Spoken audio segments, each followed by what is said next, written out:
I know I have said this before on this channel, but I used to be the most disorganized, spastic, sporadic, procrastinating, no time management person in the entire world.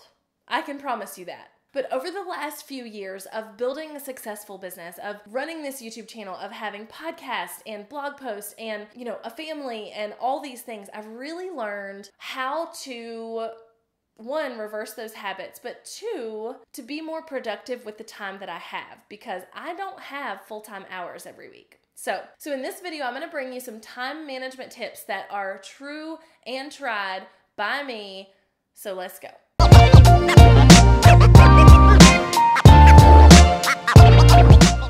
Welcome back to my channel, y'all. I am so pumped because time management has always been a struggle for me.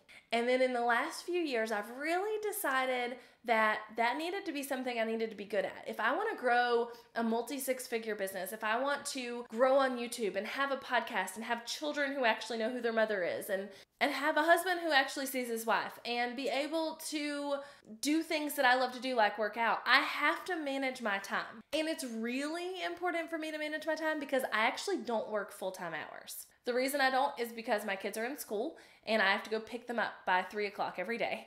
And in addition to that, I work out every day and I make sure that I'm taking time for myself every day. So my work hours are definitely not full-time. That's not to say that there aren't weeks when I work more than full-time because I'm squeezing it in the fringe hours or whatever. But for the most part, I don't have full-time hours to work with. So I have to make the most of the time that I have. So today I'm bringing you 5 tips on time management, regardless of whether you have an hour or 52 hours every single week, so that you can get the things done that you need to get done. Oh, and if you're new here, my name's Jessica Stansberry. I am here to help you live a more productive, more soul-filled, and lovable life. So make sure you hit subscribe so you don't miss any other tips and tricks that will help you do that. All right, so tip number 1, tip numero uno, is to remove distractions from your workday. All right, whatever you're trying to make the time to do, whether it's to train for a 5K, get work done, clean your house, take your kids to the park, whatever it is, tip number 1, I want you to remove all distractions. This can mean a lot of things. So if I'm sitting down to work and I know that I need to bust out 3 blog posts in an hour or whatever, I need to remove distractions so that I'm not taking double the time to do the things than it actually takes. So for me, a lot of times that means not getting on Facebook or locking out Facebook completely. There's a really cool Chrome extension called Newsfeed Eradicator that will completely replace your entire Facebook newsfeed with a quote. And they're usually like dumb quotes nobody cares about, which is really funny. But you can access some of the features within Facebook. So this is really powerful for me if I know I'm going to be running Facebook ads or I'm going to be in other pieces of Facebook, but I really don't need to get distracted by the news feed. I will turn this on.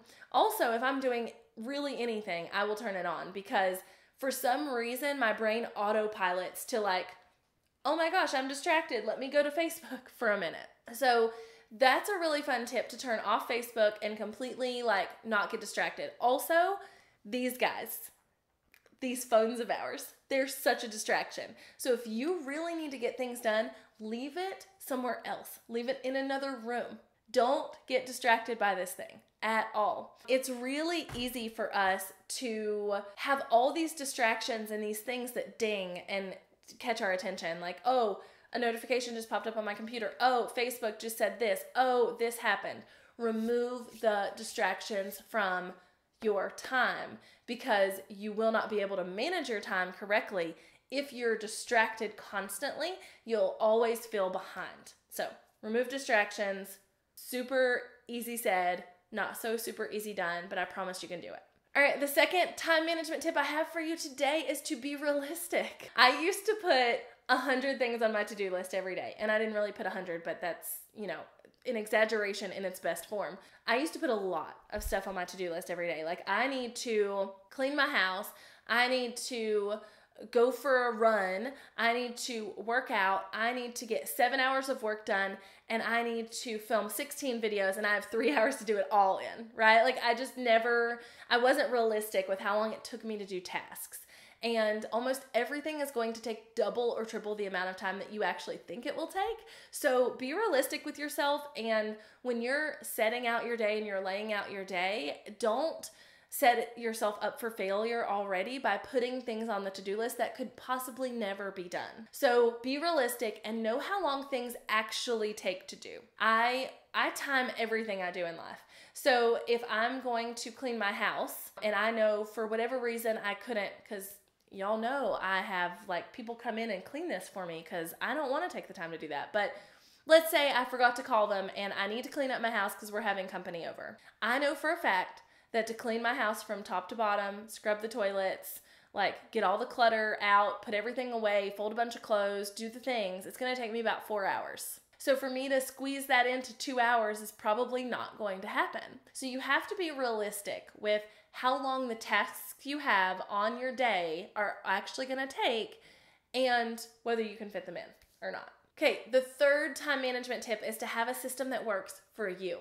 If you want to, on your Google Calendar, say from 8 to 9 I'm doing this, from 9 to 10 I'm doing this, for 10 to 11 I'm doing this, for whatever I'm doing this, that is totally great.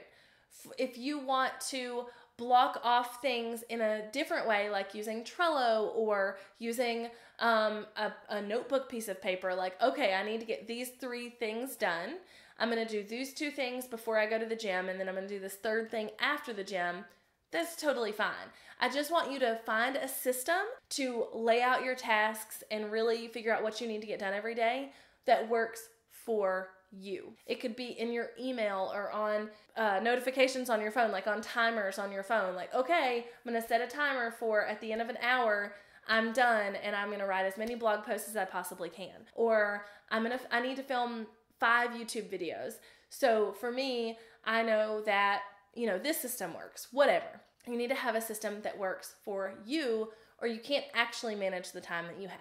All right, number 4 is to create reminders that actually remind you. So it's one thing to have it on, a paper planner or your digital planner that like from 8 to 9, you're going to film videos. And from 9 to 10, you're going to go to the grocery store. And from 10 to 11, you're going to do X, Y, and Z. But it's really easy to get distracted doing all the things you're doing and completely forget or not even pay attention to the fact that your time window is up. So I want you to set reminders, whether that's reminders on your phone where it, at the end of an hour, it pops up to tell you you're done, you need to switch to the next task. Or if it is a timer that, you put up for 20 minutes and you're going to do as much as you possibly can in 20 minutes and then you're going to go for a walk with your kids. Whatever that looks like for you, I want you to set reminders that actually get in your face and remind you. I'm going to set her off by saying this, but the Amazon Echoes, the Alexas, they will also, I didn't set her off,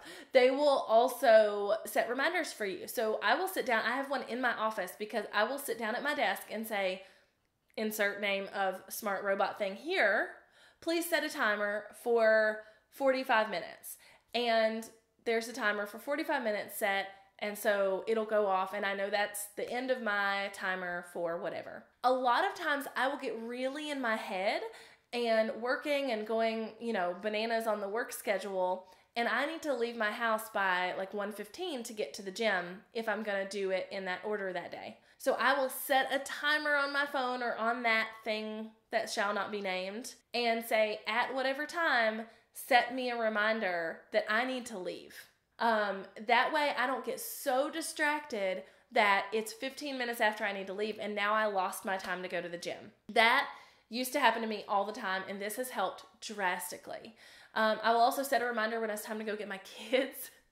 And I will set a reminder for lunch, and I usually set a reminder for about 30 minutes actually before I need to leave to go either get my kids or go to the gym. So these really help me have those visual or audible things that stop me and say, oh, okay, the time for that thing was up. This other thing takes priority in this next little slot of time. Let me go do that. The last tip I have for you on managing your time is a good one. It's probably the most important. And I didn't put it first because those other things are very much so needed, but this is really what a lot of our problems with time management boil down to. And that is that you have to learn how to say no.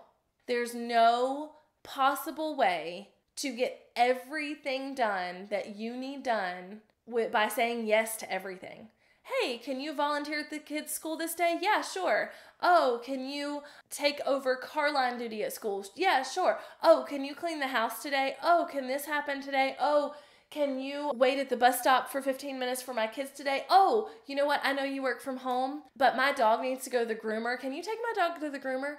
Absolutely freaking not. You have got to learn to say no, because if you don't start taking things off your calendar that don't actually need to be there, there's no way the things that actually do need to be there can be on there. It's really funny that I'm saying this right now because I just got a call from my son's school's PE teacher asking me if I can do field day, if I can volunteer for field day. And it's really hard to cut out the guilt there, right? Like, oh, I really should do that. Like, I really should volunteer for these things at my kid's school. But at the same time, if I want to get the other 12 things on my to-do list that day done, then I'm going to have to say no to something. And for me, it comes down to priorities. Is it more of a priority for me to do, X, Y, and Z things on that day? Or is it more of a priority for me to go volunteer on field day? And different times in my life, it may be completely different. Like if I'm, in a season of business where we're kind of, staying on autopilot or whatever, then it might be important that I go volunteer at field day. Whereas in a season of business where I just got done traveling, or I have already been limited in work hours for the last 2 weeks or whatever, then it might be more of a priority to get work done. So you have to learn to say no to things. You have to learn to take things off your plate. Rachel Hollis says in Girl Stop Apologizing, I can't remember, that there's nothing on your calendar that you didn't allow to be there. And that is so very true. Your calendar is yours. You chose to put those things on there. In some way, form, or fashion, you chose that is going on the calendar at this time and this day. So you can choose to say no to things. And sometimes it makes you feel bad because it might make the other person feel bad who's asking you to do it, or because you feel like you should do something, but you really don't want to. That's okay. Learn to say no, because if you don't say no, you won't have any time in your calendar to actually get the things done that need to get done and to actually use these time management tips. I told you that last one was a doozy, and I also told you it was the most important, and you're over there like, yes, girl, because I know. Here's what I want you to do. This is a fun one. I want you to head down to the comment section and tell me where you have said no recently to something that you could have easily said yes to, but it would have meant that you were saying no to more productivity or more time in your day. So let me know what you've said no to recently. Let me know how you're laying down the law. And until next time, make sure you hit subscribe because I don't want you to miss any other videos with me every single week. Bye, y'all.